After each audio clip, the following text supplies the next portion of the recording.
চয়ন করতে এসেছি। আচ্ছা, সব চয়ন হয়ে গেছে? হ্যাঁ, একদম তন্ন বিতন্ন করে বৃন্দাবনে যত কালো ফুল আছে সব ফুল এবং চয়ন করেছি।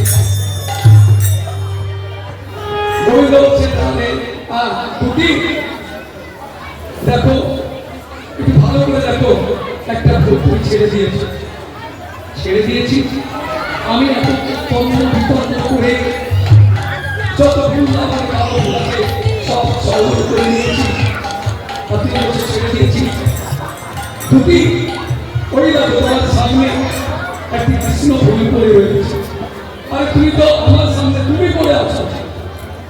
ও তুমি জানো না দুটি, এই বৃন্দাবনে সকলে আমায় বলে কৃষ্ণ কমল, কৃষ্ণ কমল।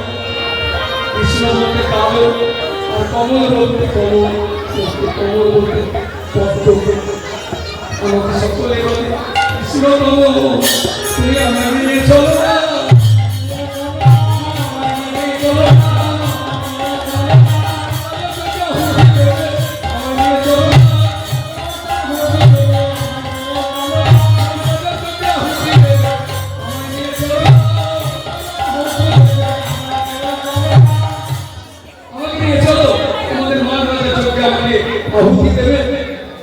এবার আবার দুটি বলছে, কি বলবে তোমাকে? না না না, ফুটে হবে না, হবে না।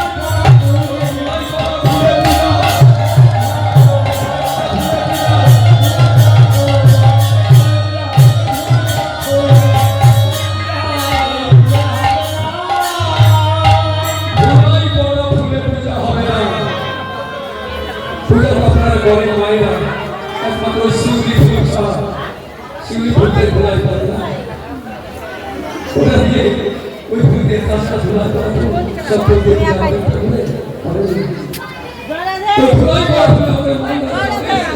ধোলাই করা হবে পূজা হবে না।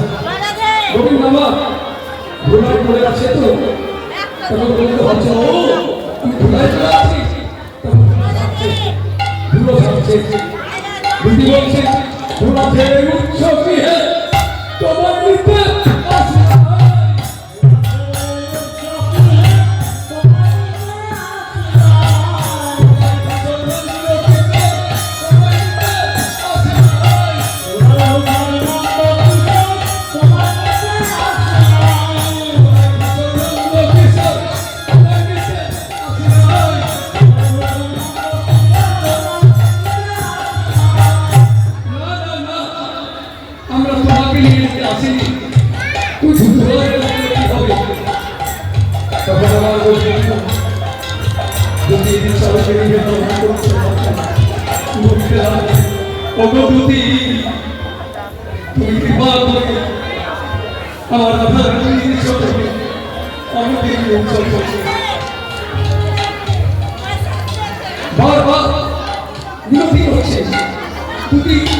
মায়ের যাত্র মায়ের দেখো মায়ের প্রাণ বড় কমল কমল হয়, খুব নরম, একটিতে মায়েরা গড়ে যাবে।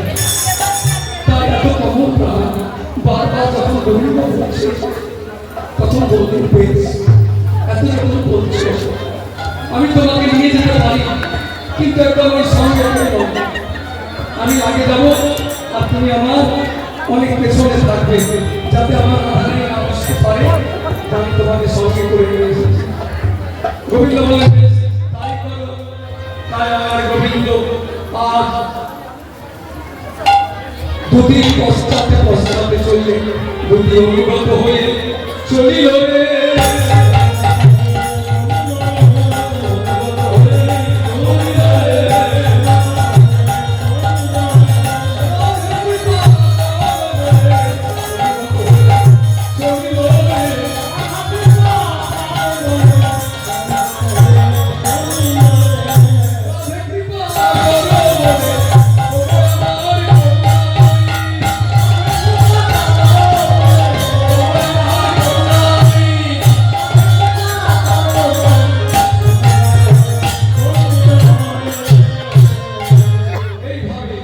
আজ আমার গোবিন্দ দুটি অনুগত হয়ে পশ্চাতে গমন করে যেই রাধা রানীর কুণ্ডে প্রবেশ করছে, প্রবেশ করার সাথে সাথে আমার রাধা রানী মহান হয়ে গেল।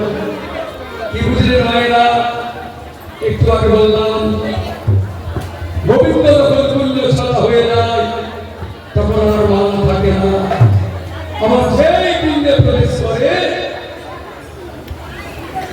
তখন আবার মানুষের মান অভিমান সব সে